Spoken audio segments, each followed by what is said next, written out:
महिलांच्या लैंगिक शोषण प्रकरणी हाय प्रोफाईल बाबाला बेड्या।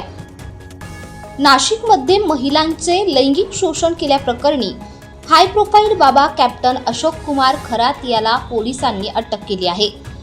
या प्रकरणात पीडित महिलेकडून गंभीर आरोप करण्यात आले असून पोलिसांनी 7 दिवसांची कोठडी घेत तपास सुरू केला आहे। पोलीस स्टेशन सरकारवाडा येथे CR नंबर 74/2024 असा गुन्हा दाखल झालेला आहे। फिर्यादीच्या तक्रारीवरून भारतीय न्याय संहिता कलम 64, 74, 351 आणि जादूटोणा प्रतिबंधक कायदा कलम 3, पोट कलम 1, 2 प्रमाणे हा गुन्हा दाखल करण्यात आलेला आहे। तपास चालू आहे। क्राईम ब्रांच युनिट 1 आणि गुंडा पथक तपास करीत आहे। महिलेच्या तक्रारीवरून गुन्हा दाखल करण्यात आलेला आहे। शारीरिक शोषणाबद्दलची तक्रार भारतीय न्याय संहिता कलम 74, 64 आणि जादूटोणा प्रतिबंधक कायदा कलम 3, 2, 1 प्रमाणे गुन्हा दाखल केला। सध्या तपास चालू आहे। फिर्यादीचं नाव उघड होऊ नये म्हणून जास्त डिटेल देता आले।